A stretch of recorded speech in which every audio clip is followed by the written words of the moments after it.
Welcome to another episode of the New Left podcast. And we have a great panel of guest hosts today. I'll just start immediately to my right next to me, Andrew. How are you doing, Andrew? Doing well. Thank you for doing well. Getting through the middle of the week. It's been a Awesome. long week, Yeah, but hump getting through day. it. I get you. And then next to him, we have Ludin. How you doing, Ludin?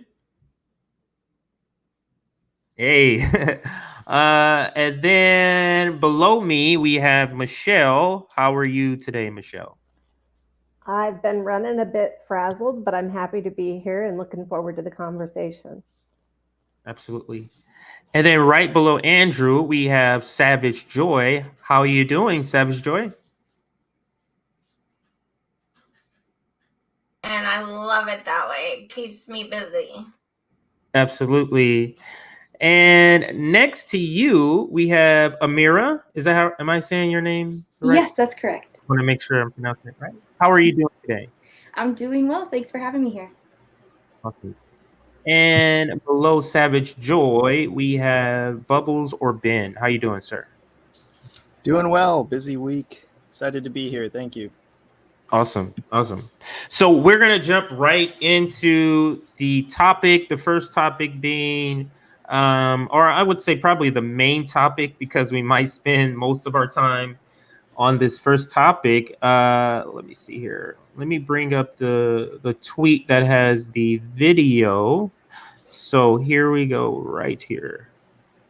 Okay, so Savage Joy was kind enough to put it in our DM, so I was able to locate it very quickly. So here we go. I'm going to share my screen.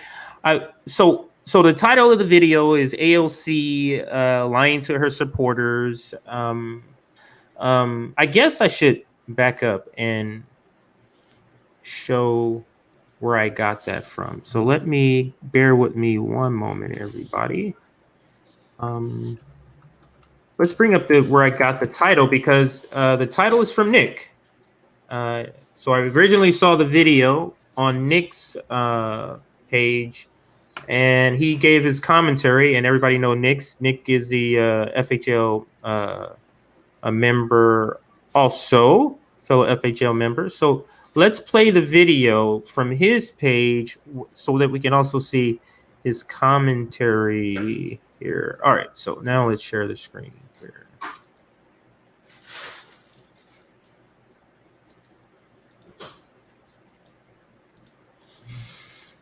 Okay. Sorry if my internet kind of loads slow, but everybody experiences capitalism where the product never works exactly how it should. But that bill comes on time all the time. So True.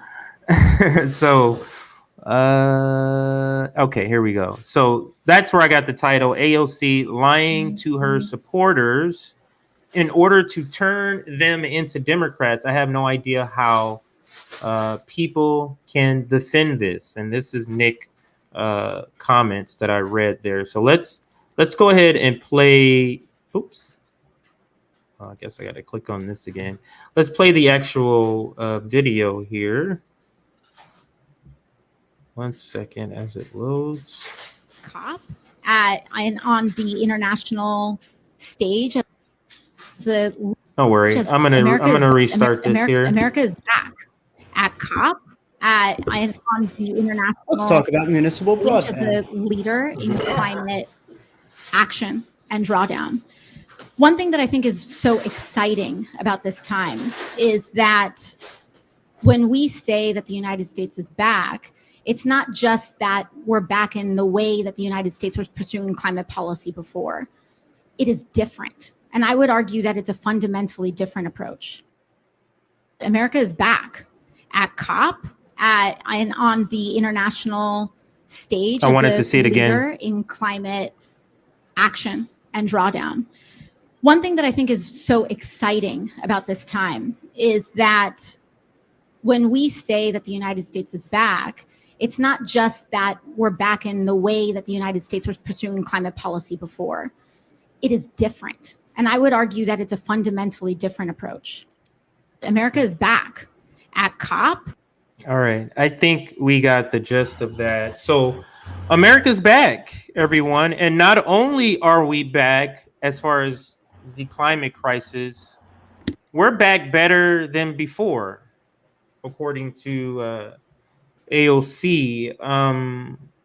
Before I give my thoughts, I want to kind of go around the table and hear what your thoughts on AOC's comments. I believe she was at the COP26. I believe that's what this was, or that was the reason they were at least asking the question. So let's start with Savage Joy. Then we'll go to Amira, then Michelle. We'll do that middle row there. So Savage Joy first. I don't know if this is the first. Oh, I know it's not your first time hearing it because you're the one that sent the clip in the DM.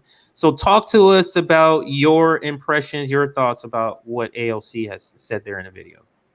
You know, usually when I post stuff on Twitter, I write like this, 120 characters, like, this is ridiculous, you're a hypocrite because blah, blah, blah. With this, I just put, oh my fucking gods. Like, there's so much wrong with this. And, unfortunately, as we've seen, her sycophants are going to eat it up. This is the person who, when she first started, she protested Nancy Pelosi about the climate. I know a lot of people, a lot of us we're so focused on now that we forget that that's how she campaigned. That is who she said she was. I interviewed her and gave her props for it, like a dummy. She lied to us. She duped us. And now she's sitting here and she's word salad 24/7. And I digress a bit, but I tell people bookmark it when I say this. I'm telling you guys, an article came out a few months ago that she was doing Taco Tuesday with Buttigieg. And she talks more and more like Buttigieg every single day with her word salad. And I'm telling you, I feel like in 2028, AOC and Buttigieg are like president and vice P. I could see it so easily. She is going to the right, just like he is. It's absolutely pathetic. And how people can, try to, rationalize her shit takes it says so much about who you are. And especially if you say you're a progressive, that word has been, that it's turned into a pejorative at this point. So I think it's really telling as to, again, who's willing to hold these people accountable. Absolutely. And I love what you say. Actually, I love all of what you say, but in particular, how, in the beginning, you felt like the way you describe how you fell for it or you were duped. I forget the word you said, but you say you interviewed her and you fell for it. We all did. Like, we all believe she said everything right. Even, up until the Pelosi thing, even after getting elected, we still thought because she was out there, like you described, Joy, protesting in front of Nancy Pelosi. But I think that was the beginning of the change, because if you think back, there was nothing else that came close to that sort of activism that she did against her own party. I don't think nothing ever really came close. But let's bring in Amira to this conversation. What are your thoughts? Same thing on the video, your initial thoughts. I found it to be very similar to the discussions that she has had when she's speaking on Israel, where she's just saying a lot of words, but they don't connect and they don't make sense to the reality of the situation. And like Joy was saying, there's a lot of performative actions that she and also like Buttigieg are doing in order to garner this support and galvanize around the liberal, woke, democratic base that they are definitely catering to right now. And I think that she is just continuing to perpetuate that. And like, I'm not going to say that I'm someone that knows a lot about all of the different climate provisions and actions that are being taken or lack thereof. But she is in a position where she should be knowledgeable and she should have this information a lot more at the ready for herself. And it's just this this lack of like authenticity, because she was saying at the beginning when she was coming in 2018 that we need people that are going to cause a ruckus, and she hasn't had any actions that have shown that she's willing to do that, that she's willing to go to the mat for these issues that are going on in this country and across the world, especially when it comes to climate change. She's just very performative, and her theatrics, I think, are just getting more and more, we're observing them a lot more. It's just scary how much she's going to continue to get support around herself by saying just word salads all of the time. What's so weird is that you and I and most of us on this panel, if not all, we can recognize the inauthentic, you know the right word, how inauthentic she appears to be. And I don't see the ones that are still AOC stands, I don't see how they don't see that. It almost makes me feel like it's willful ignorance. But who was speaking? I wasn't watching. Oh, I'm sorry, that was me. I said they don't want to. It's cognitive dissonance. Yes. After Bernard dropped the last time, they're like, we need a savior. If we don't keep standing our pop star figure, AOC, we have no one. We need someone. That is very, much how they think. Unfortunately, instead of we rely on comrades, they have to have some figure that they look up to. And by acknowledging that they are severely flawed, it makes them feel like they're alone. It's just terrible. Just the position that Americans, are put in this electoral system is just terrible. So let's bring in Michelle. Michelle, same question. What do you think about her comments? And let me just interject this part. What do you think her comments do to the people who follow her? So let's add that in there too. So what is your thoughts on the comments, and what does it do? What kind of effect does it have on the people that follow her, that stand her? So welcome to the grand performance art of the duopoly of the American so-called democratic system. We don't know how to do democracy. As far as her comments go, she's talking about climate change like we actually have succeeded in it in the past, which the only thing that's successful is how lined the politicians' pockets are, in the sense of how many of them are funded by, climate either the people that are, like petroleum, fossil fuel type groups, or the new tech that is touted as a solution to climate change, which is again based in the capitalistic system, which will get us the grand American dream of making enough money to support ourselves, which kind of gets to your next question about why do people listen to it? Why do people want to listen to it? Why do they soak it in? Why do young girls, young people, full stop? I don't know if it's just females or if it's all the way, guys too, but my experience is there's a hero worship and a following with her. And anytime you put somebody on a pedestal, they're going to fall at some point or another. One exception I have to something you said was that we all kind of were taken in by AOC.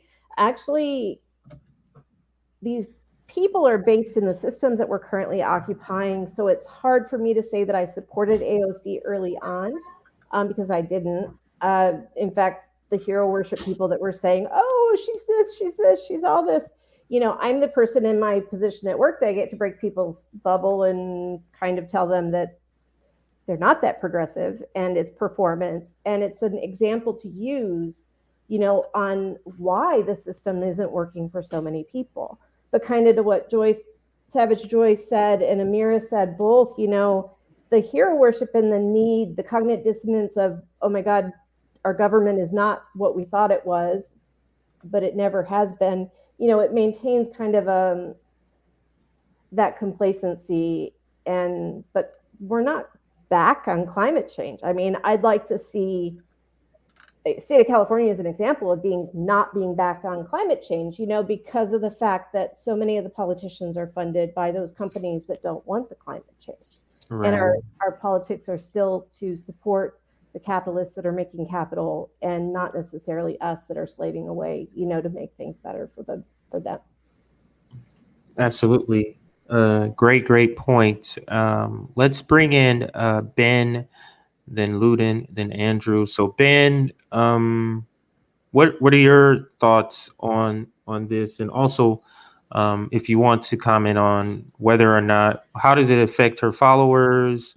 How does it affect her followers? So Ben. Yeah. I mean, on the one hand, it's infuriating just how out of touch those comments are in light of the incredible struggles that the American people are facing. People are struggling to put gas in their tank and food on the table. And she wants to say America's back, like we're all at brunch and everything's good now. But on the other hand, it's not surprising to me because I've been learning about social reproduction and how people in a system reproduce it. So AOC and a lot of others before her, now she is a congresswoman. She's a part of the U.S. government, the, American capitalist bourgeoisie democracy system, and she is reproducing it with everything she does, every speech she gives, every rally. It lends it legitimacy. It convinces people to become involved in the electoral system. It just reproduces this system of power. And, the more egregious ones to me are like Kirsten Sinema. She used to be a student activist. She got arrested a few times for causing good trouble.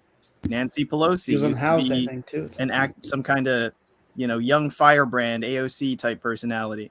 Mm-hmm. And these people, they become members of the U.S. government and they reproduce the U.S. government through all of their actions. Yeah, it's like I said in a tweet not too long ago that AOC is the young Nancy Pelosi. Like, so her trajectory is Nancy Pelosi. So if she's still in government for 30 years, she'll be Nancy Pelosi in 30 years. That's who she will be. You can't stay in for 30 years, or I can't say can't. Bernie Sanders is the closest thing to it. They're standing for 30 years and withstanding so much for 30 years, taking the beating that she has described, the attacks like she got when she did the protests. So, it is what it is. So, but let's go to, I think I said Luden and then Andrew. So Luden, what say you about the same video and how it's affecting her followers? Well, I think it goes to show that she's only been in office for about 3 years, since like 2018. Yeah. When she first got in. From going as a revolutionary fighter. Well, I wouldn't say revolutionary, but like she was more progressive than she is now. And that slow decline into just be kowtowing to the establishment. It's like, what is she gaining from all of this? That's my first question.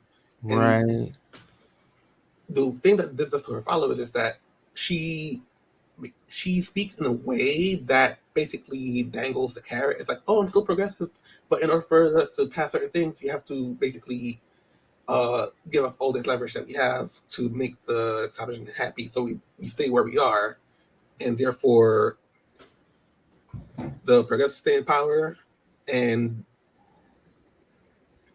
basically we have more opportunities to do something, but every time those opportunities show up, nothing happens. It's like, for example, force the vote.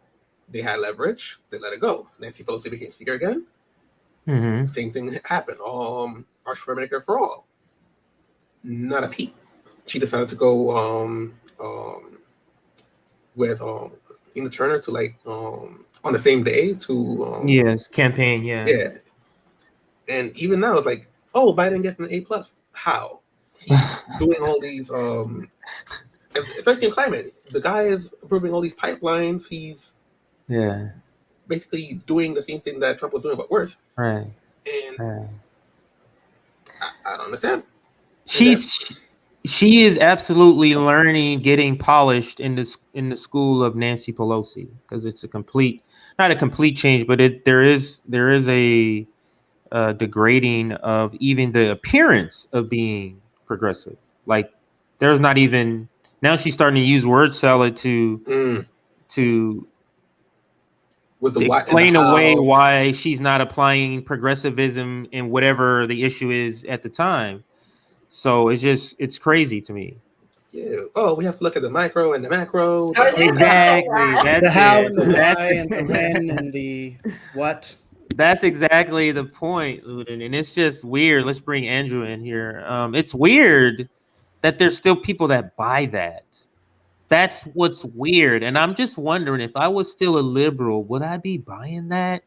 And right now, I can't see myself still buying that. But Andrew, what do you think of the video? What she said in the video? What do you think is going to do to her followers or her stands, Andrew?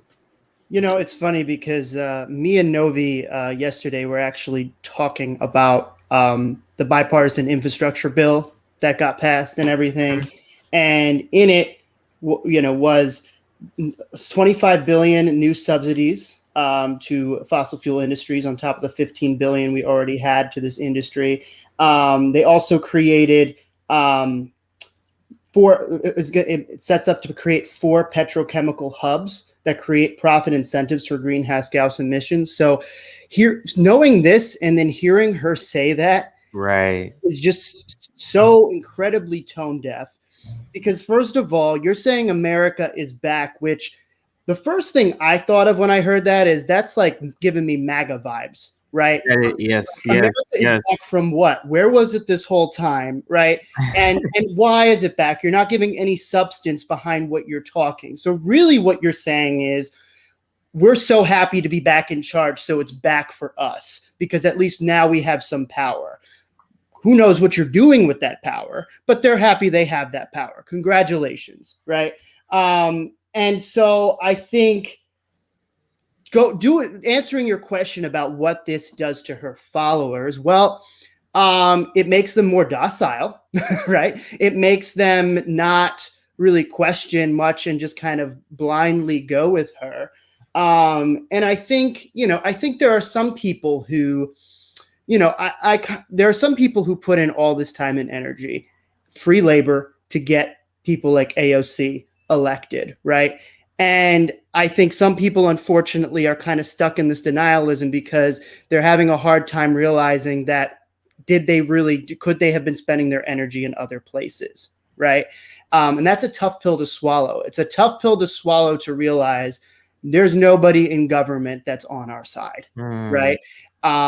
Because then the onus is on you to being like, what am I going to do about it, right? The onus is on you of I might have to get off my ass and do something instead of relying on people to do it for me. Do you think that's why we have cognitive dissonance? Do you think that's why people understand, hey, if I open my eyes to what really is going on, there's work behind that.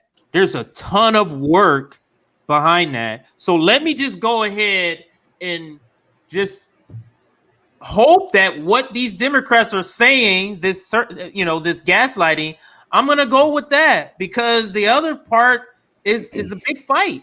Like, do you think that is the motive for people to say, yeah, I don't see what's happening with Nancy Pelosi? I think it might be a little more nuanced than that. I don't think it's the one thing. I think it's a combination of some people are just brainwashed, right? Some people are just on corporate media mode. So they're just, it's been drilled in blue no matter who. But I do think there are some people who are willing to kind of say like, okay, yeah, corporate media sucks. The Democrats are flawed, but the squad, there are those certain people that just swear that the squad is always on our side, right? And so I think it's that section of people who really are, they might be, I don't know, you could argue maybe a little bit of wake to things, but they just, they have to hold on to that, right? And Democrats in the establishment understands, in order for them to keep having progressive vote for them, which they need, believe them. They need progressives to vote for them. Yes. So they understand that progressives always have to have a person who has the appearance that progressives have somebody working on the inside. There always has to be that, whoever it is, and maybe AOC is just the one. Is because Bernie Sanders is going to have to retire pretty soon, and maybe AOC is the person that's going to be taking this for the next 20, 30 years. But let me go to the next question. And if you have more to say about this part, you can add it when we come back to round for you. The second question. The second question is, do you believe AOC understands what she's doing is funneling anti-establishment, progressives, people who believe they're leftists, to the Democratic Party, knowing all the stuff she understands? Do you believe she's just speaking and trying to do what she can for her career without understanding the effects, the shifting that she is helping to shift the Overton window? She is.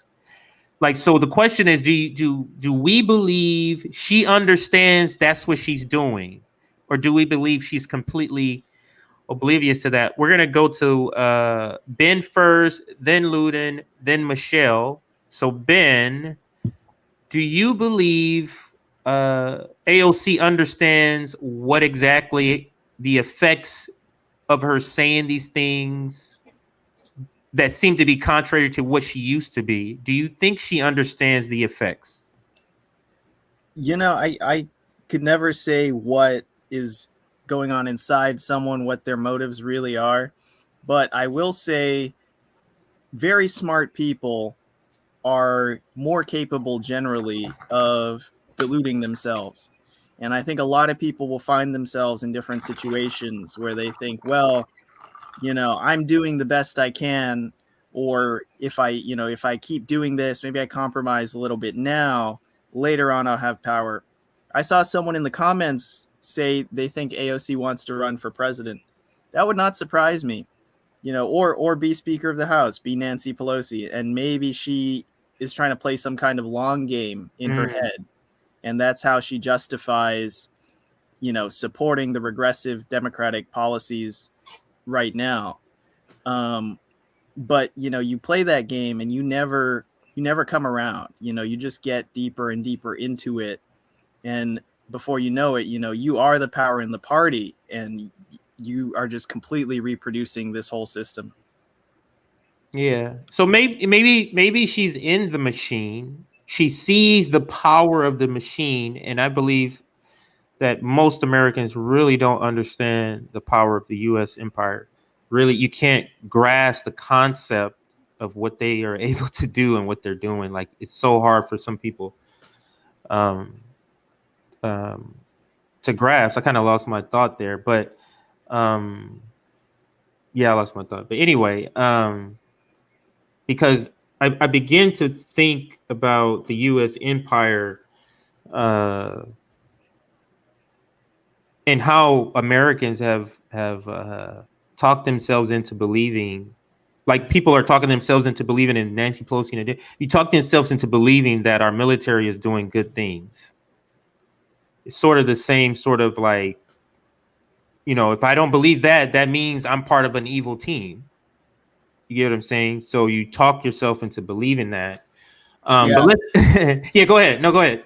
Well, I was just going to say, with what we were talking about earlier, it is terrifying to consider, this system is not for us. This system is actually against us, and all the vast power and resources and the complexity of it. If you're down from, at least there's the Democratic Party, and there are millions of volunteers and staff, and all those people are trying to make my life better.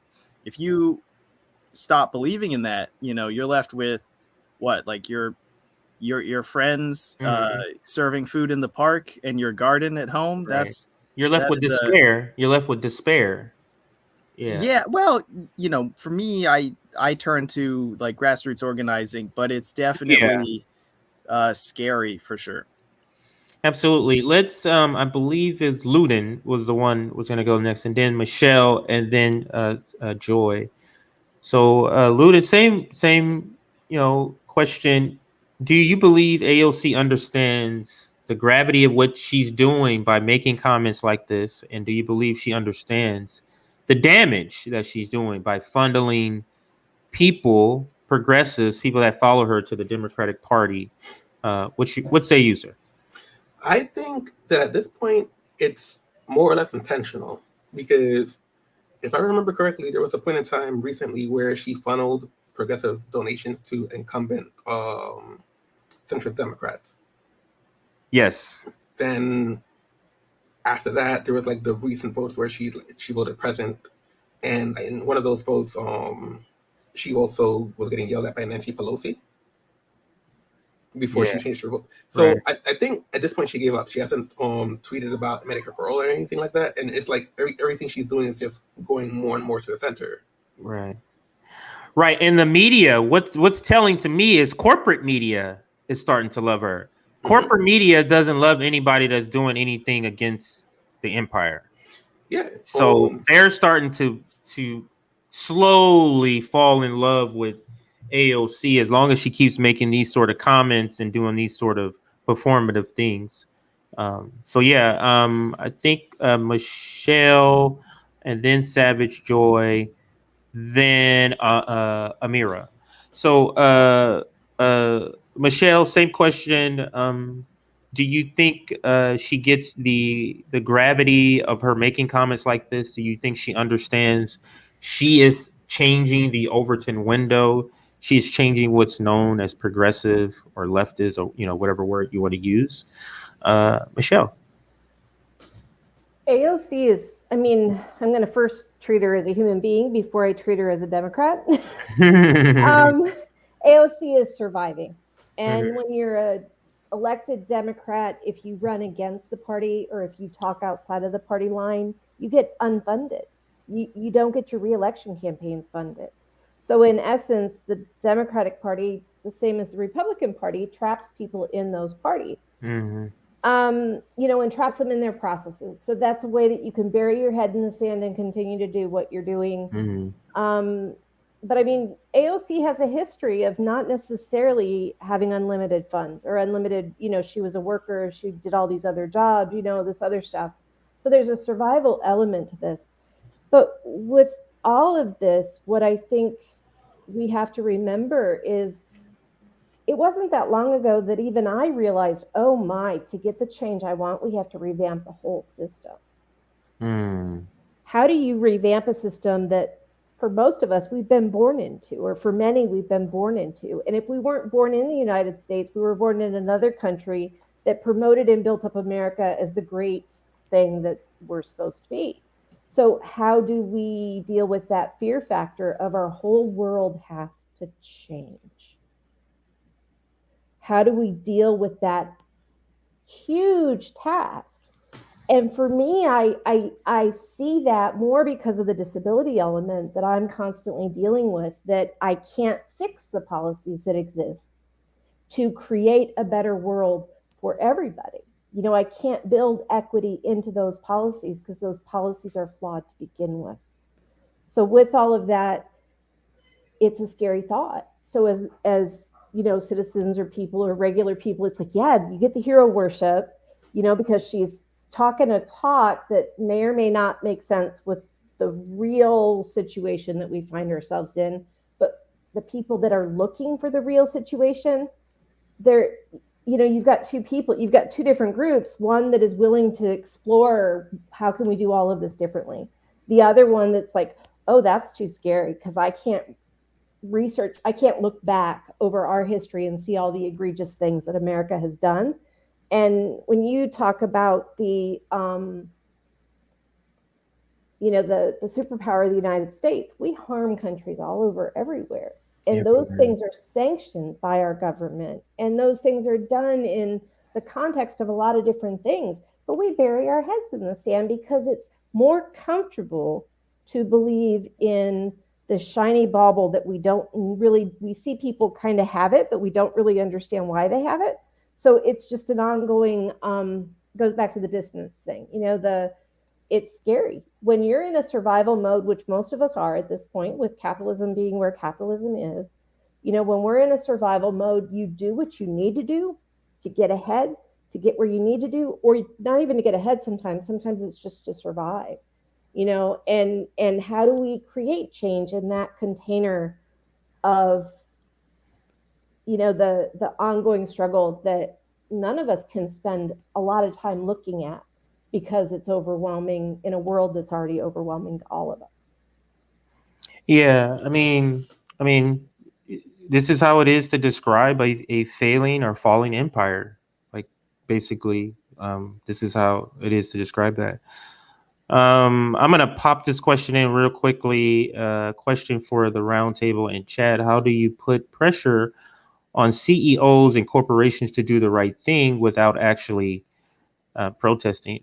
I don't think that's possible, because whatever you're doing is a form of protest, in my opinion. So whether you stop buying, that is a protest. So that's my short and sweet, without doing any sort of deep dive into like nuance. Like, if surface level answering of the question, I would say there's not a possible way. Is there anybody want to kind of jump at this question before we go back to the question at hand with Savage Joy coming up next? Yeah. Psychopaths only respond to you threatening their bottom line, I think. And there's only, I think you can't really do that without protesting in some way. Right. So, not saying this person, but to have the belief that somehow you're going to do something nice that doesn't tick the ruling class off in order to get a right or something you want. It's bizarre. Like it would have already happened if that was the case. So let's go to Savage Joy. And can I cut in on that question real quick? Yeah, go ahead. I'm sorry. Go ahead. Yeah, I just want to say, I think the important things are mass and organization, and that organization, it can look like unions, which are super important. Mm-hmm. It can look like organized boycotts, but it can also be kind of distributed. Like, if you just make an infographic or a meme that explains how terrible a company or situation is, and that gets a lot of traction, that will have a very real impact on the PR of that company. They'll more than likely be forced to address it. If you hold a protest and you're the only one there, it's not going to be very effective.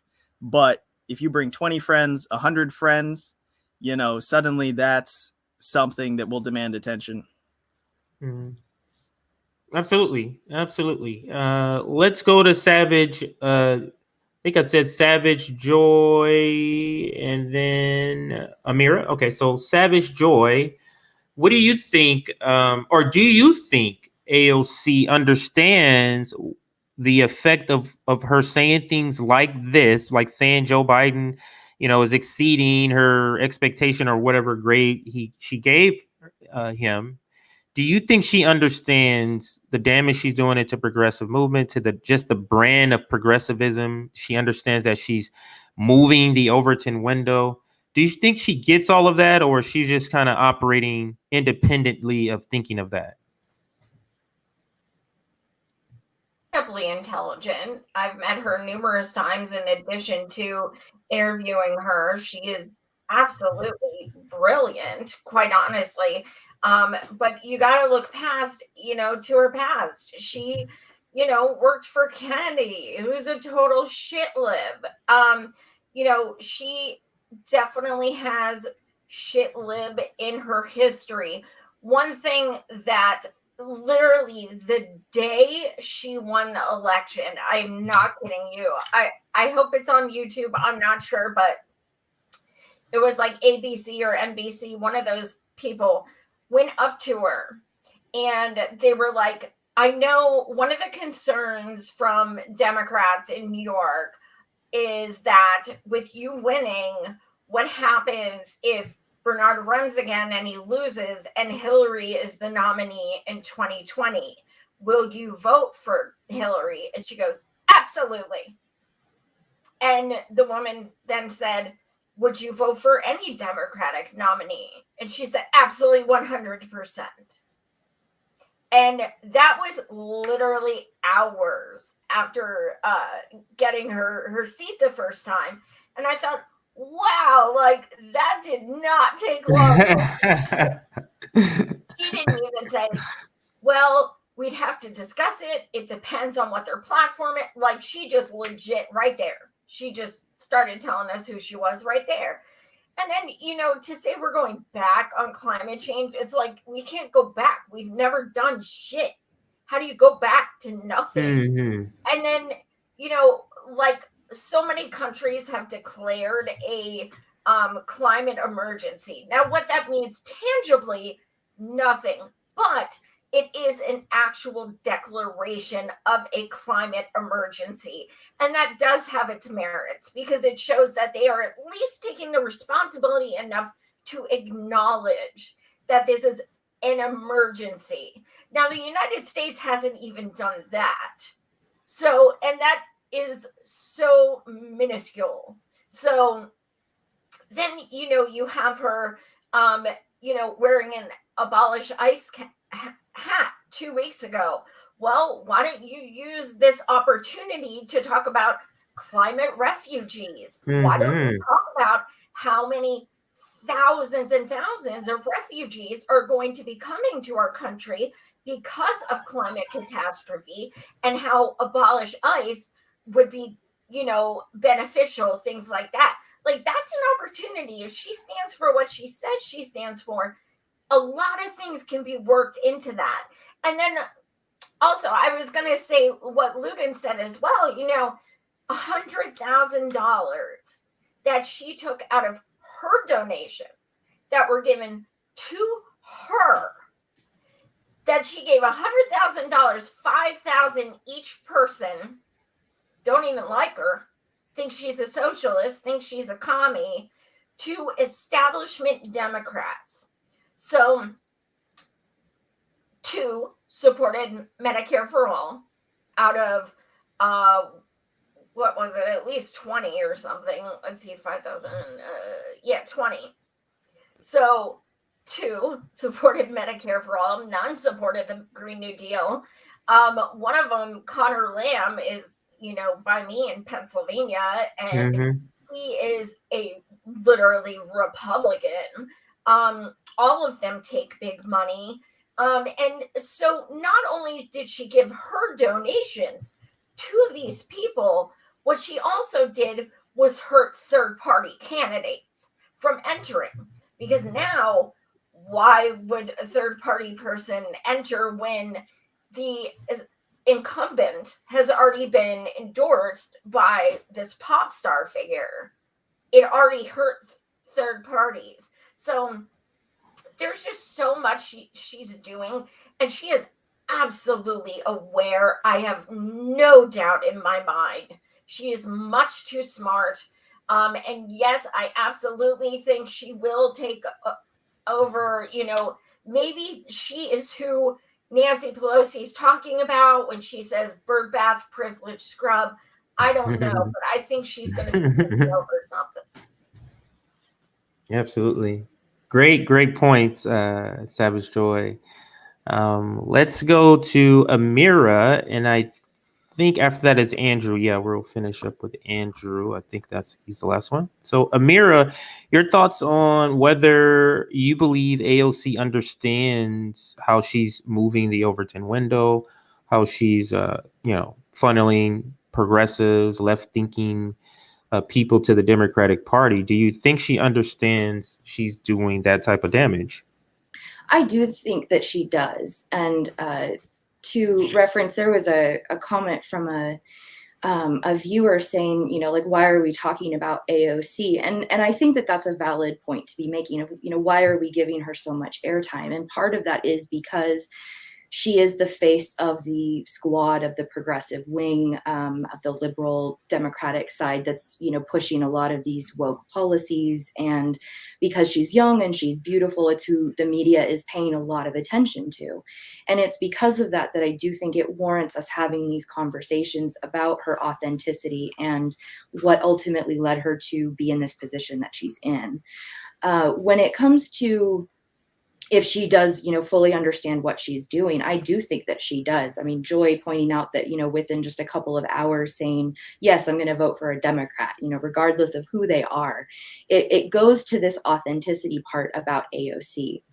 I think that if AOC was truly going to do the things that she was espousing at the beginning in 2018 when she was running, I think that if she had seen the just absolute degradation within the Democratic Party, if she was real about that, I feel like she would have come out and said that she would have been willing to be that one-term representative that's going to cause that ruckus, because that was what got so much support for her, was because her rhetoric was very forceful and was something that a lot of young people are wanting to see from politicians. They want someone to go in and mess things up. That's why Trump was so popular. Right. Love him or hate him. Yeah. I mean, he was very much that Tea Party kind of candidate where it's not ideal, but he's different. He's not bringing the same things that every other cookie cutter kind of politician is doing.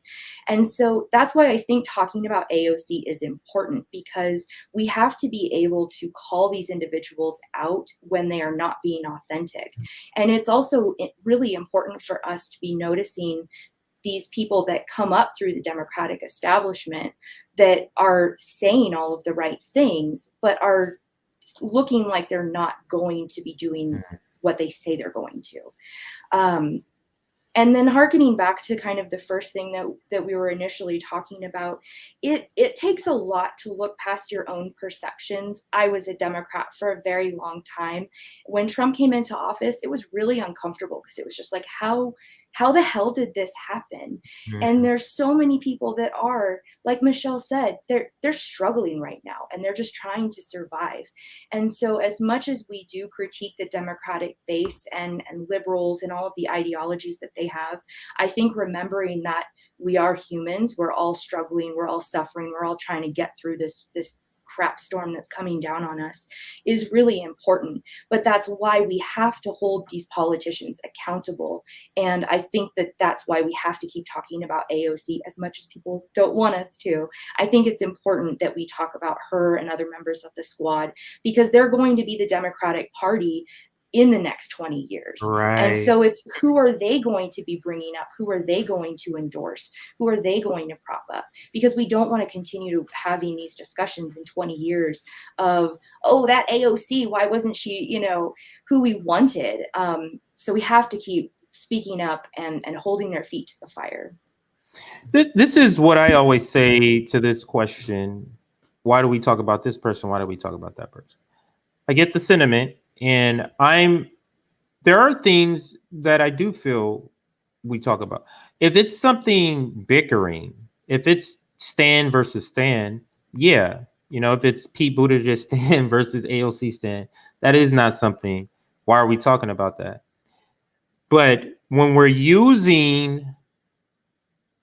pointing out how the Overton window, her speech is changing the Overton window, imagine if we don't say anything about that. So imagine if she just says that, what would people think about leftists? Wouldn't they think we're just okay with that? Wouldn't they think we agree with her? Like, if we don't say anything about it, it makes it seem like that's where the Overton window is supposed to be. So we have to speak on it. And in particular, what Amira is saying is, because she is the face, that is another layer of why we have to talk about her.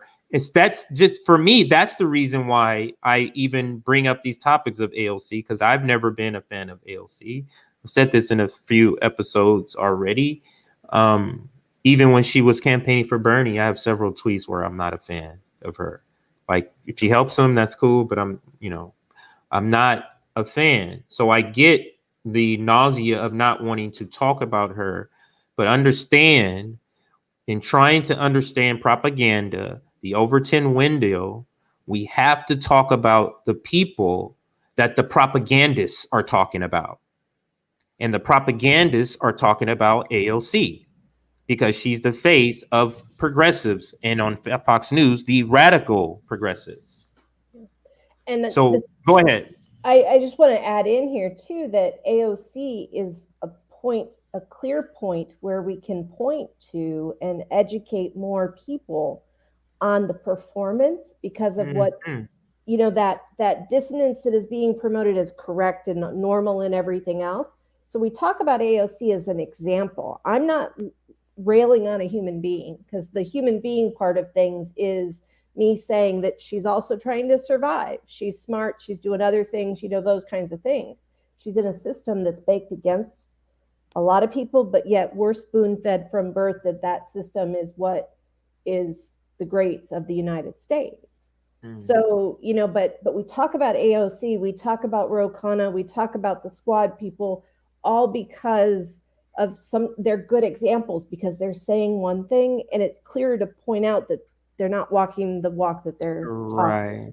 Talking. So there's many benefits, but let's get back to Andrew. I think he still was answering the initial second question, which is, do you think AOC understands the damage she's doing to the progressive brand, to the Overton window, how she's keeping it in place or moving it to the left, or sorry, to the right? Do you think she gets all of that, Andrew? Yeah. So first of all, shout out to Jean. She's really had quite an influence on kind of how we've taken this with asking why we're focusing on AOC. I appreciated what Michelle said when it comes to thinking about AOC as the human being. And I'm also going to take it a little bit of a different direction. I think as time has gone on, first of all, I like to think I'm an empathetic person. I think if you are a leftist, you have to be empathetic and you have to think about people first and foremost. However, as time has gone on and as I've gotten more and more cynical, I have much more of it's a lot more difficult for me to think of people who have a lot of power as humans, because their decisions affect so many other humans as well, for better or for worse. Now, to get to the whole thing about AOC and kind of her intentions, I also struggle with that a little bit, because I feel like if we start talking and debating on what their exact intentions are and what's exactly going on in their head, it could be potentially used in a cynical way as well. How many times have we heard centrist or Biden apologists say, yeah, but he means well. He has a good heart. I know he's responsible for the crime bill. I know he's responsible for over incarceration of Black and brown people, and he played a big role in it, but he means well. He's such a nice person, right? So I struggle with that, because I feel like if we focus too much on how they are as people and what's going on in there, when really we don't know what's going on in their head, it takes away from the substance and the harm that they are doing to communities, and it takes away from that conversation. Now, however, since we are on that topic, I think, and I do appreciate that Jean did bring up about AOC, why are we always talking about AOC? Because although I do agree that we should be talking about her because she is the face, I think it's also important to realize that she is not necessarily the leader. She's the face, but not necessarily the leader, particularly within the progressives, right? Pramila Jayapal, yes, people are starting to call her out on her shit now, but when you go back to so many problematic things or weak things progressives have done, it's gone back to her basically whispering in their ears, pulling a Pelosi, except in the progressive caucus, by being like, we're not going to do this. Bernie, you should drop out. Bernie, you shouldn't be too mean to Biden. You should be, yes. we should all just vote on this, even though we have absolutely nothing in here that we said rhetorically that we wanted, right? So I do think there's a balance between AOC, but also realizing she is not the end all be all. Darth Vader was not the end all be all in Star Wars. Neither is AOC. And so I think that there is, I think I do appreciate Jean's comment on that as well. And yes, we need many more parties than 2, Craig. Yes. Awesome. Any last comments on this before we move on? We're going to move on from AOC after that comment, unless anybody else wanted to chime in with one last thing. I have a quick one too. Just go ahead. We live in a country where left is actually centrist, you know? Right. Left is, I mean, I still remember the first time I took one of the political tests that said I was somewhere off the scale and Bernie was even further right than me, you know, and things like that. So left is not left in America. Central tends to be left. So how do we, you know, and then there's a long gap. How do we push that long gap? So it's just a complex kind of thing. That's a great point to understand. So this is why we do these conversations, so we can unpack the layers on top of layers and understanding. And this is education. Education for us, or what I believe is better when we're learning from each other instead of, you know, necessarily a teacher learning is also too good. But let's go ahead and pivot here and it's a smaller topic. It's, you know, it's a lot shorter. We got about another half hour to cover this. And that is, I wanted to cover tribalism as a whole. And I found this video on Ryan Knight's, friend of the show, friend of Fred Hampton Leftist. Oops, hang on a second. I can hear it. I know you can't, but I heard it playing in my ear. So let me share the screen, actually, so you can see. So this video on Ryan Knight's page, or profile, or Twitter, talks about, hang on a second here, talks about tribalism.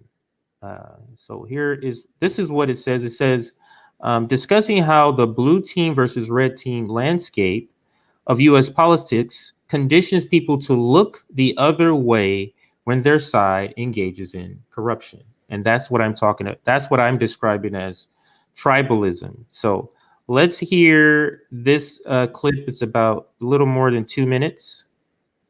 And here we go. Regarding liberals being sort of being fooled over and over again with this sort of narrative where Democrats sound good, but you know, once you sort of put pen to paper and you look at where the money's actually going, and it's sort of very similar or worse or indistinguishable from, you know, the previous president, which is a lot of what Biden's doing, especially in foreign policy.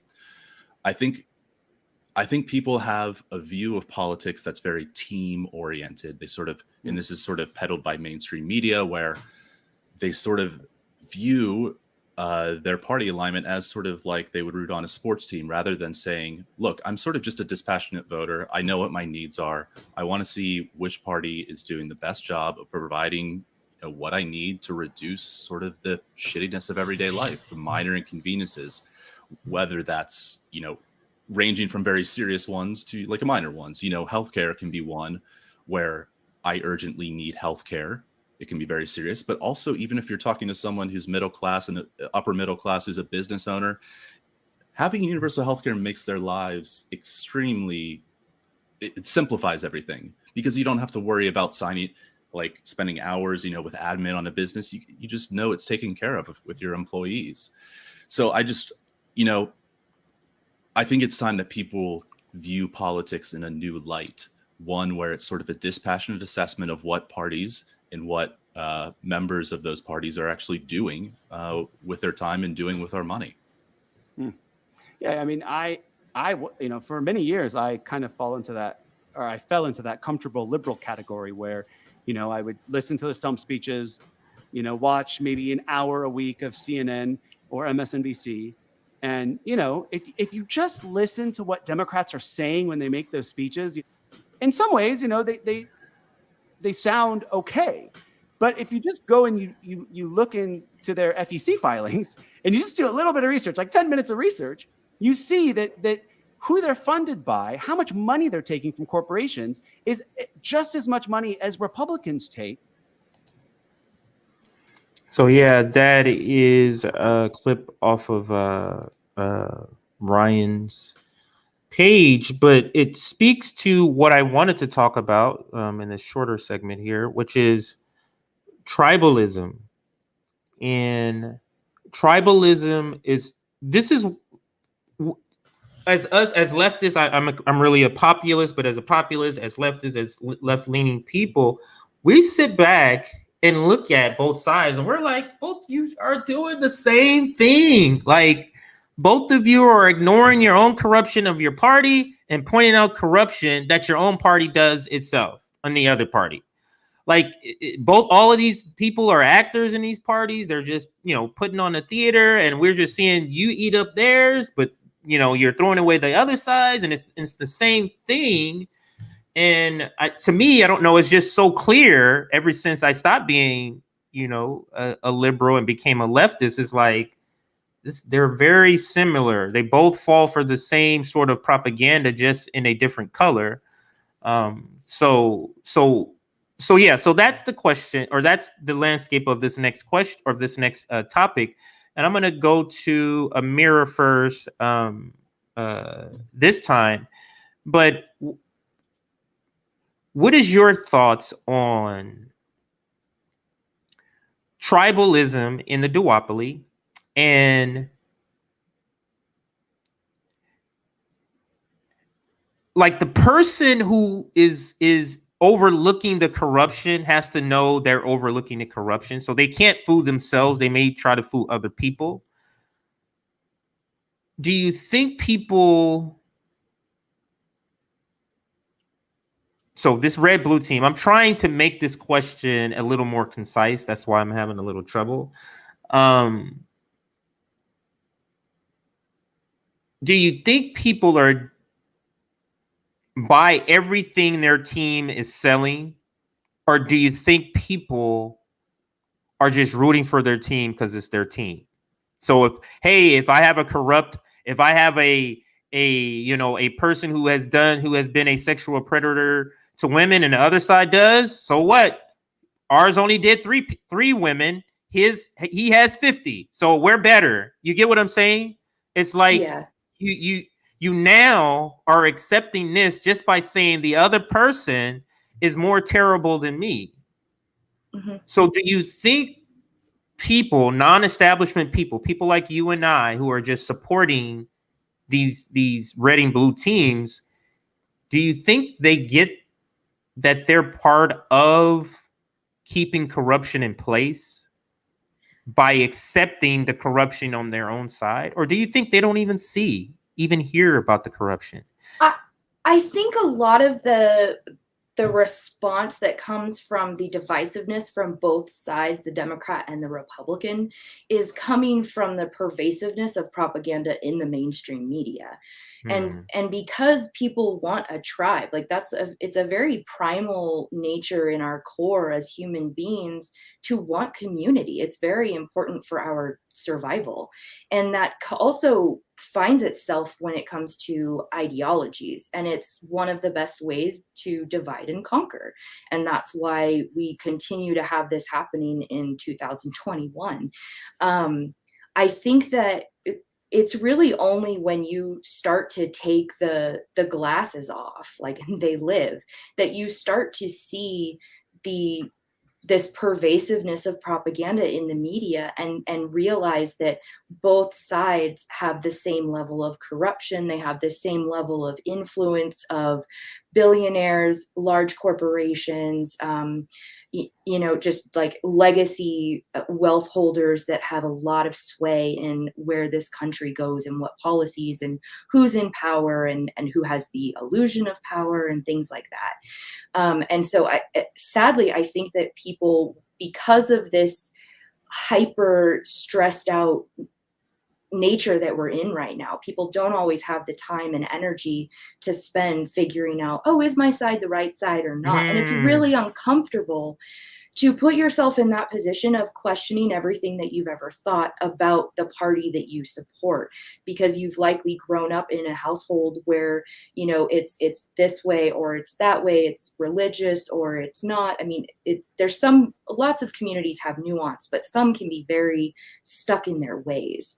And for the Democrats, I can say for myself, I didn't think that I was part of an extreme wing of political beliefs and ideology until Trump, and until I was like, what is going on here? What is happening? Because it made no sense that half the population is racist. And unfortunately, that's where the media comes in and is playing and toying with people's emotions. They're making them hyper aware constantly because of social media. And you can inundate people with messages and clips 24/7.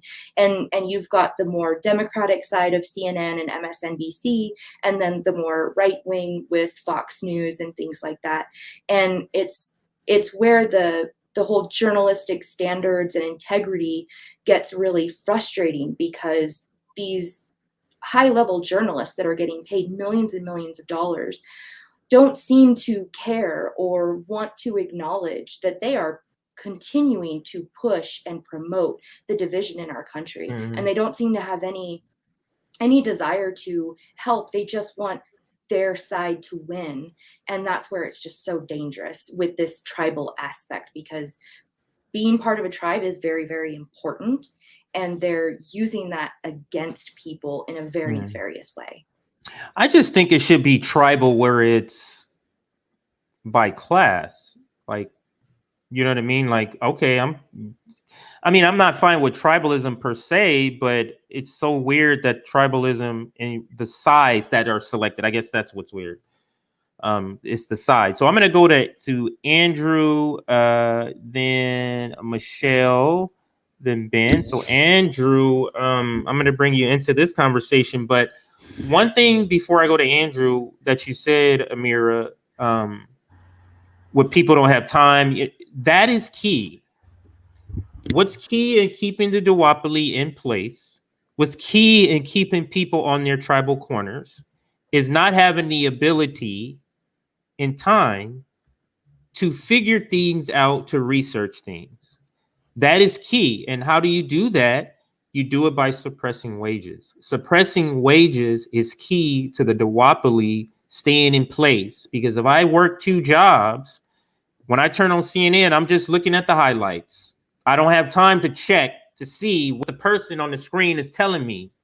I don't have that time, but I want to be informed. So let me take 20 minutes and watch the news and be what I think I'm being informed.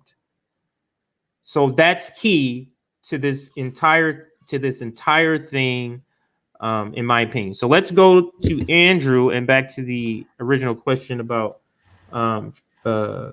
tribalism. Do you think people understand that they're accepting, that they're being accepting of the corruption of their own side?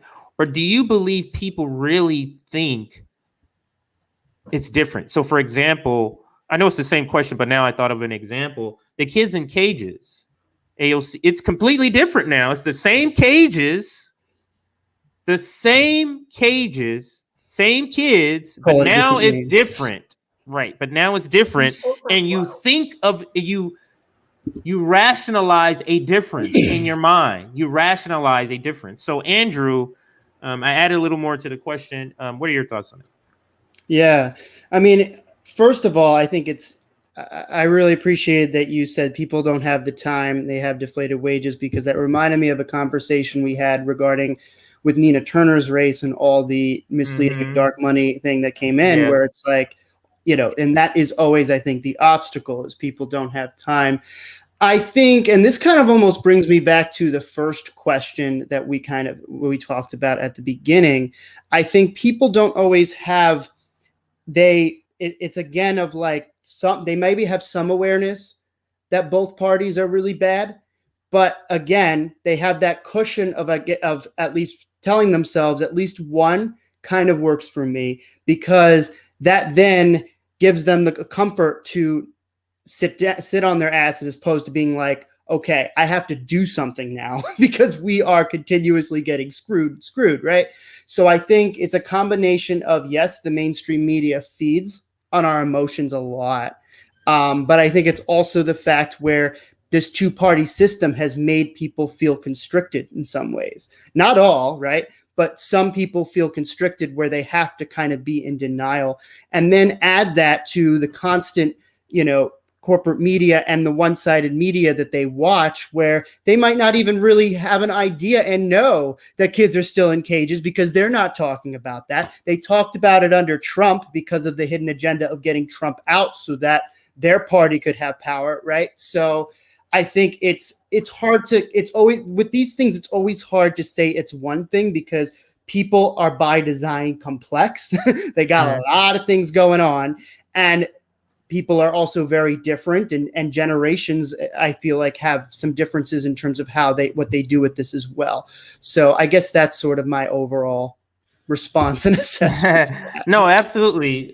Some great points. I think I said Michelle, then Ben, then Luden, and then we'll have Joy sum everything up, kind of sum everything up there. So let's go to Michelle, then Ben. So Michelle, same, you can comment on the suppressing wages thing, or both, the suppressing wages. And also when we're talking about tribalism, when we're talking about the kids in cages example, it's like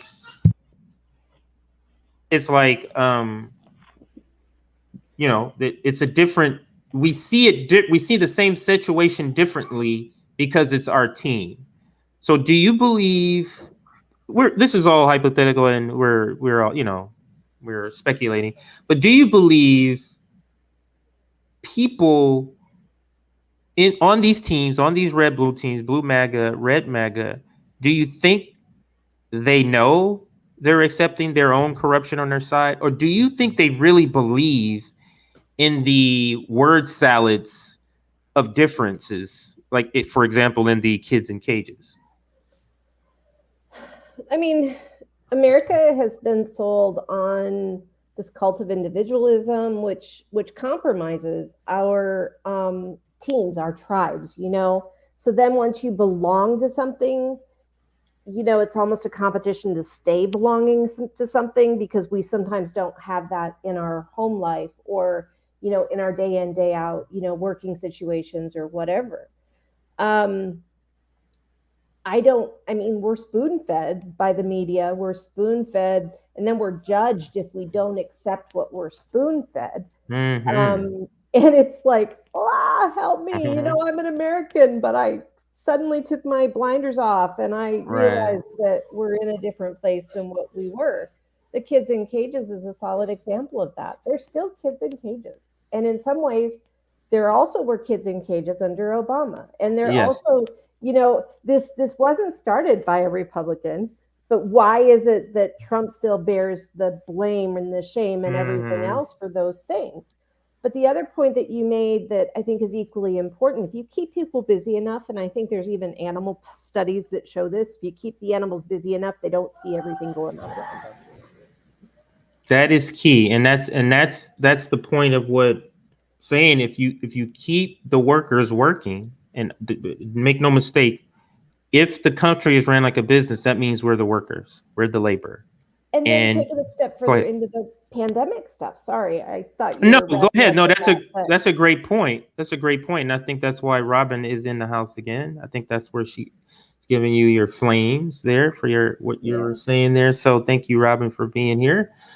She's the one that does. Yeah. She's the one that does all the graphics, by the way. Thank you, Robin. Yeah, she's the one who's doing all the graphics. So yeah, but go ahead about your comment about the pandemic. Go ahead. Well, the pandemic, we were given not even enough to survive, by the government. We weren't given stimulus checks. And we don't have a social network program, a safety net for many people at all. So we've got people being evicted, and too bad, the capitalists couldn't make money. They were stuck not doing stuff all the time too, but they have investments, quote unquote investments, that make money for them while they sit at home doing, nothing. And that divide that shows the American dream is not an American dream. And it's hard to wake up to that reality that America is actually, largely a nightmare, depending on who you are and what situations you're juggling. But the system is baked to make this. The corporate media supports it. I even see trends within the non-corporate media, the more quote unquote progressive media, that is still continuing to co-opt this red or blue. We want vote blue no matter who. Yes, I've seen it. And it gets deeper and deeper all the time, but it's a version of brainwashing. I hate to say that because it brings so much other stuff in. Right. But we're programmed. We're programmed to believe certain things. We're also programmed to be competitive, which goes back to the tribe stuff. Is if you're red and somebody else is blue, you have to be the best blue you can be. If you're red, you have to be the best red you can be, which means following the red line, following the blue line. You're trapped in those circumstances. Yeah, I look at it as the Truman Show. It's hard, if anybody ever seen that movie, it's hard to wake out of your reality that this is all a show. You're all on the show. And that's waking out of that reality is just too much for some people. Let's go. I think I said Ben, then Ludin, and then Savage Joy. I think that was the order I said. So let's go to Bubbles or Ben. Same sort of question. You got the kids in cages still, same cages, but Democrats are now okay. I think AOC even gave some lame, word salad reason on why it is different than under Trump. So with this red and blue tribalism, do you think the people who are on these teams, the conservatives, the liberals, do you think they know what they're doing, that they're accepting corruption on their other side? Or are they buying up the Kool-Aid, that the excuses that their parties are giving? I think a lot of that comes from kind of a sense of desperation, because I think what it comes down to is power, right? They identify with the parties, and the parties are vying for power over the country, over the lives of the citizens and also the non-citizens, all the residents. So it becomes almost like a war. If your side is doing something that is unequivocally wrong, you may not want to call that out if you feel like it's going to reduce your power. It's going to make you lose. And that's where I think a lot of that behavior comes from, where like Blue MAGA, defending Cuomo, they're thinking, well, our side is going to lose, this political conflict. If we recognize this, we got to just sweep it under the rug. So I think it, like a lot of things in capitalism, it becomes kind of a survival type of thing. But what was discussed earlier about wage suppression, I think, is also super important, because it's easy to forget for those of us that are politically activated. The vast majority of Americans don't really care that much about politics. They're kept busy, they're kept ignorant about what's going on, how things are done, and it's just, go to work, go home, think about what's on TV. Right. That's exactly it. You overwork the population, and then you give them stories that lead to nowhere, like celebrity stories, a celebrity culture, and it keeps them occupied while we go over here and do these other things and call it an occupation and do sanctions and do all this other things, fun cools, while we're over here watching The Bachelor. We're over here watching The Big Bang Theory. We're over here watching all of these things that have nothing to do with our own lives. So let's now go to Ludin. Yeah, Ludin, and then we'll finish up with Savage Joy. So Ludin, same question, kids in cages, and I love this new example that Ben had with Andrew Cuomo. It's the same thing, completely different response that they had. So what say you about this tribalism? Oh man, I almost completely forgot about Andrew Cuomo, and I live in New York. But it's probably a good thing. Yeah, but let me start with tribalism. So Amir kind of like reminded me about like the political discussions that I had with my father, because he's technically more of a Democrat and I've been voting green since like 2012. So every time, like leading up to like the 2020 election, I was like, Biden isn't this great guy and Kamala is also not this great person. You shouldn't really vote for them. And they're like, oh, but we're going to get Trump out. And I'm like, yeah, but they're equally as bad. Like, don't you want to like vote for something else? No, I'm just going to go with what I know. And I'm just like, oh my God. And then with, let's see, keeping people busy. So yes, with the pandemic and everything, like people, like there was this whole push to get people minimum wage higher, maybe 15 or more. They didn't want to do that. And it's like, if you keep people in a state of poverty, like you guys said, like they're really going to be focusing more on keeping bread on the table and the bills paid rather than what's going on politically around them. So it's kind of like wage slavery. Absolutely. Thank you, Luden and Savage Joy. You heard what everybody said. I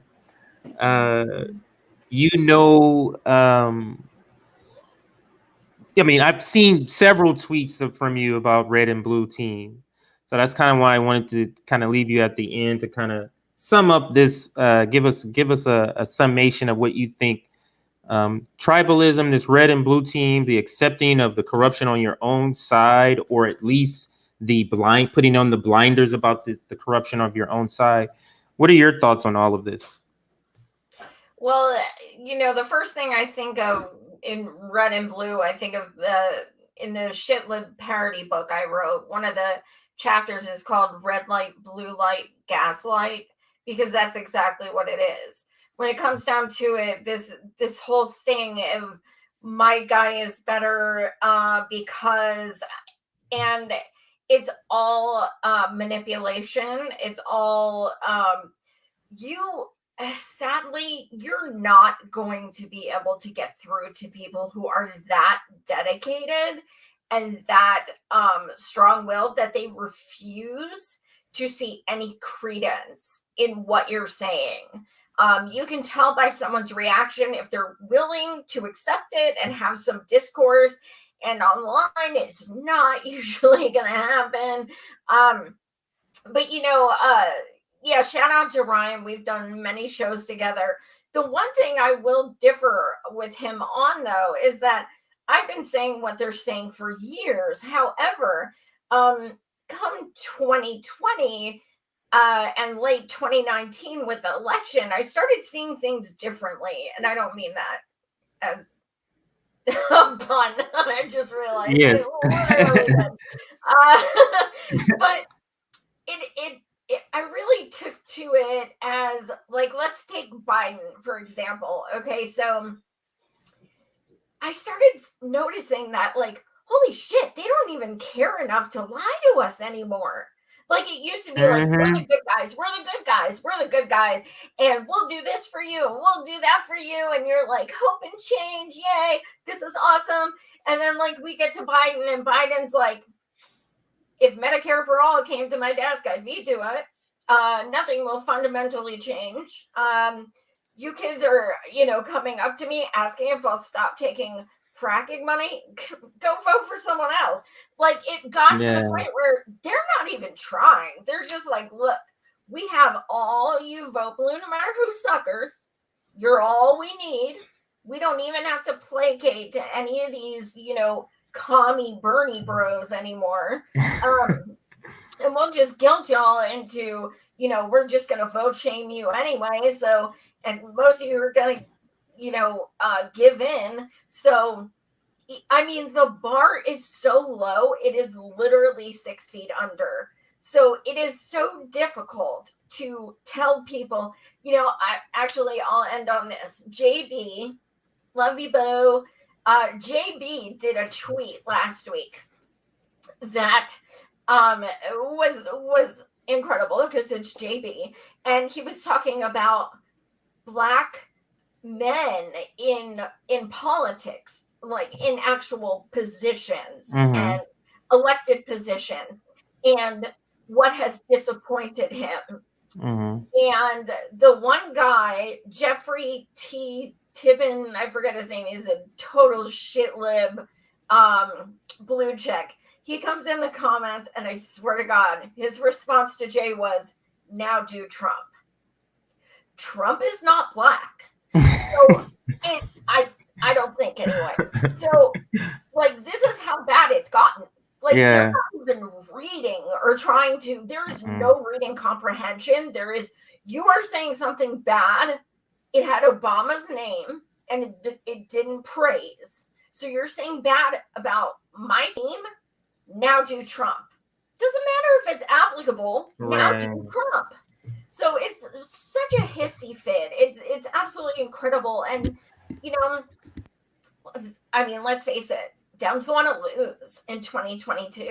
And this is exactly why. Because they have control over everything, and we just got less than breadcrumbs. And, you know, shit libs are like, yay, yes, team, go team. We're doing so great because they're already doing great. So, I mean, right now, there is no one else to deflect to. There are no boogeymen to say, you know, to obfuscate and say, well, it didn't happen because of the Republicans. Nah, you have control over all three branches right now, and you are doing not a damn thing. Plus, their donations are like nil because people are like, why should we donate to them? You're not doing nothing. So they want to lose, hands down. They're going to lose. And then they're going to say, oh, it's because, you know, progressives. And it's incredible. Like, if you look at the way some of Republicans talk about AOC, I wish she had the kind of pull they think she does.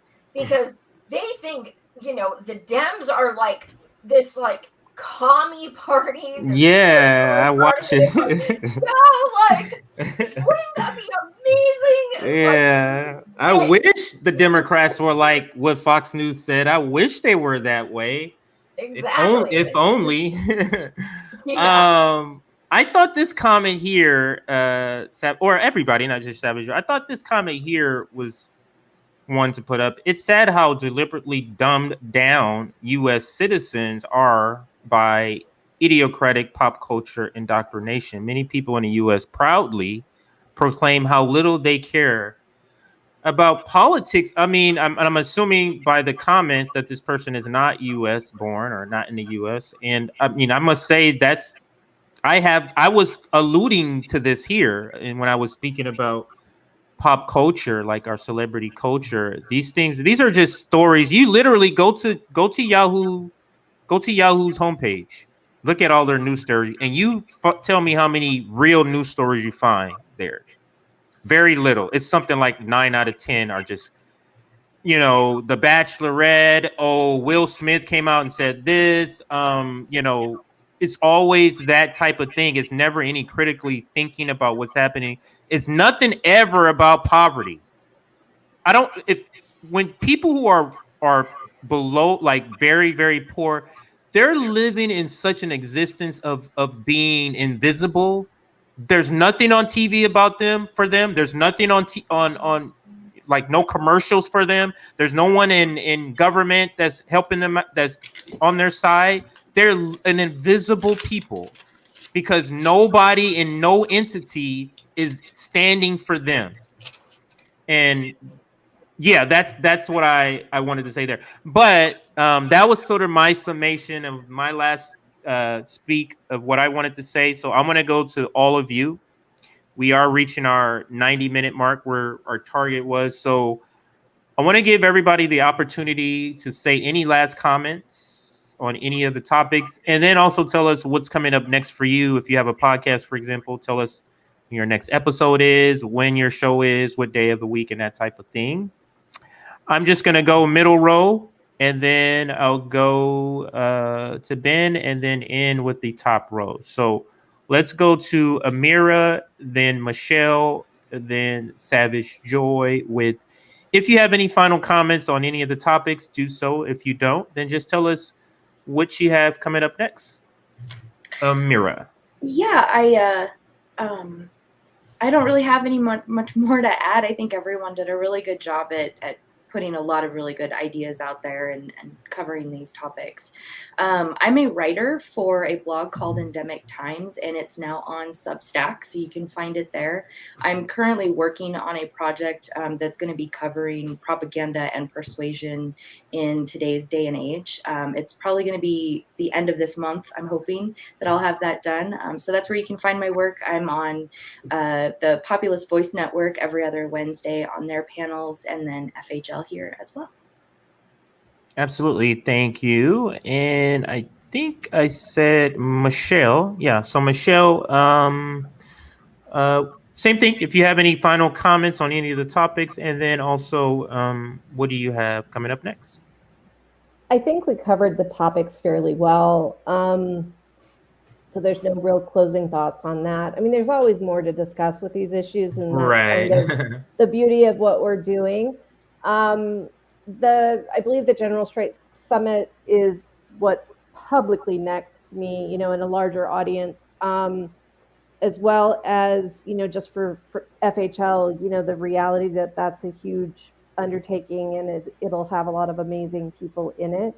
For myself personally, and in my work situation, it's heading into the holidays and the end of the year. So a lot of my life is factored around supporting, keeping the nonprofit I'm a part of, up and going. And then of course there's other things. I'm part of committees and stuff. So not really much going on. I have not yet been able to do a podcast on the Populist Voice Network. Hopefully I'll get started with that fairly soon also. But thank you. Yes, because you are a much needed voice on these panels. So I always like when you have the time to make it on these panels. And for those that don't know, she was just recently added to the General Strike Summit.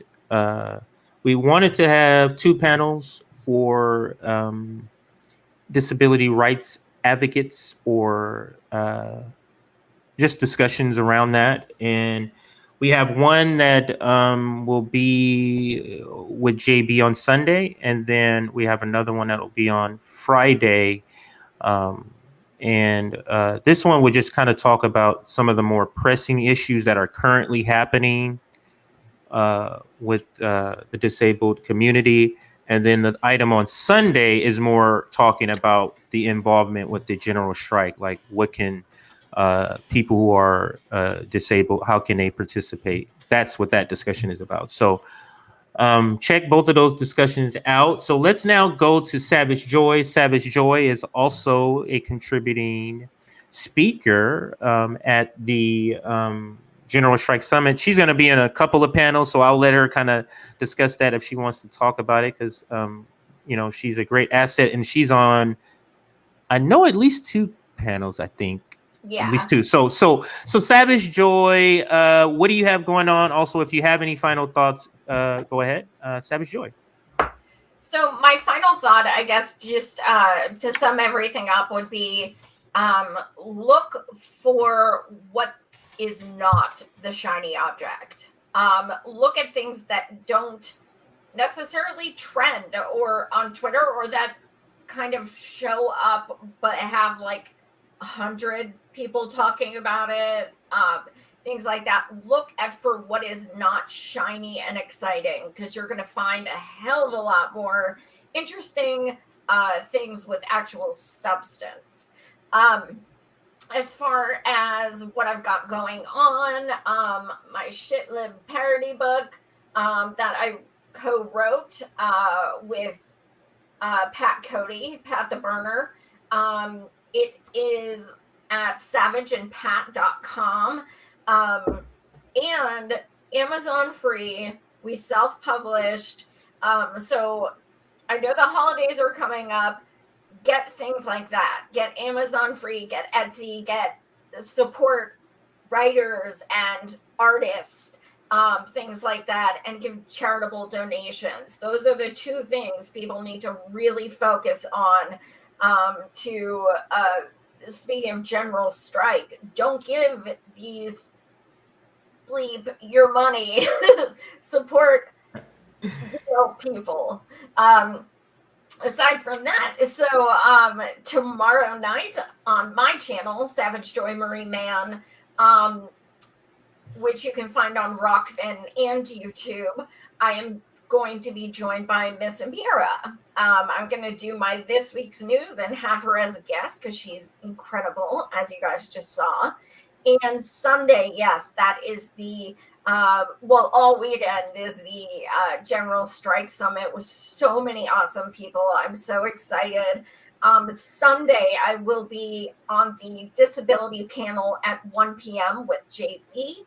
And then at 2, directly after, I will be doing a show with Liz Medina, who is the head of a union in Vermont.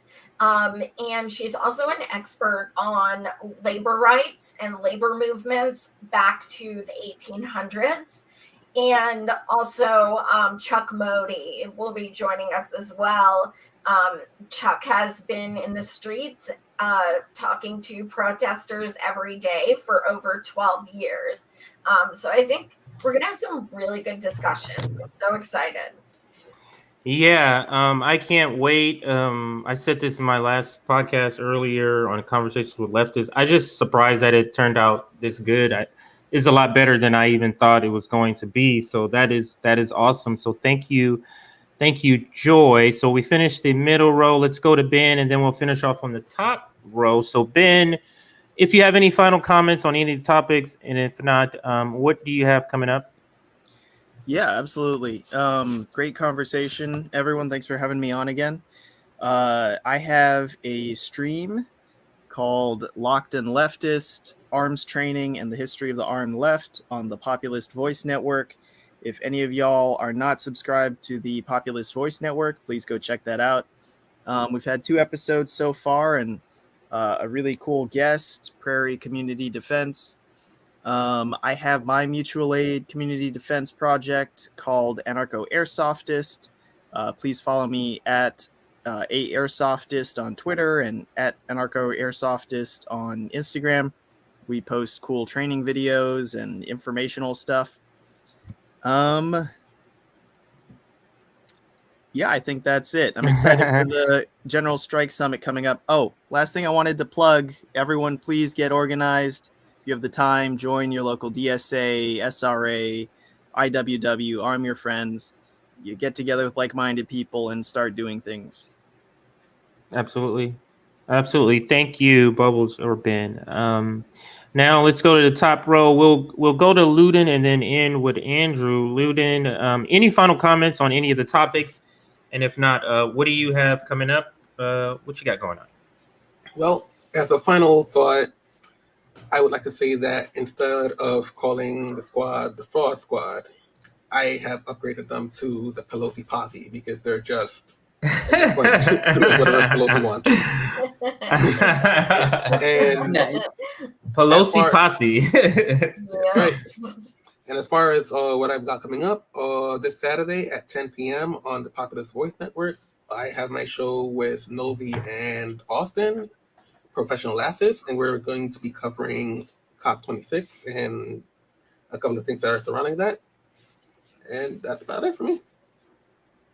What is Prop 26 when you say Prop COP26? That's the climate summit that they're having right now. Gotcha. Okay. All right. So let me take this off of here. Let me go ahead and bring in Andrew for your final thoughts on any of the topics, and then what you have coming up. Yeah, so I just want to say as my final thought to all of this, I've been reading Poor People's Movements, and it's really interesting because reading a lot about in the 30s with all the worker strikes and such, which draws a really interesting parallel to what's happening today. And all I'm saying is looking at the movements that they made in order to create policies that were more friendly towards workers. It wasn't because they elected the right politician. It wasn't because they elected a politician to save them. It was because they took matters into their own hands and the politicians surrendered to their will, right? So I think that's just one thing to think about when we're thinking about AOC and everything. It's just about really rethinking in terms of how we actually get the change that we want. As far as updates and such, and speaking of labor strikes, actually in the work with a labor group supporting some entity that is going to go on strike. At this point, I don't think I can make it 100% public, but in the next few days, I will be loud about it on Twitter because we need people to support their strike fund, money that can go towards that as opposed to AOC. And so that's one thing. And then, Populist Voice. Like and subscribe to Populist Voice. As you heard with all these people that we're talking about, there's a lot of different shows on there. I happen to be on Postmortem Breakdown with Savage Joy and Logan. That's on Mondays at 9:30. I'm getting better at saying that name fast. And sorry, I forgot that part, Andrew. And in addition to that, I think, catch us next week on the Populist Voice with the New Left and Conversations with Leftists. So if you like what you're seeing here, we'll be over there next week. Similar panel setup. So definitely come on over and support us there as well. Absolutely. So you see in the scrolling bar there, we're on FHL every other Wednesday because the alternating Wednesday, they're on PVN. So next week, they'll be on PVN. What I want to say is thank you to everybody for being on tonight's panel. We're all, not rich. Let's put it that way.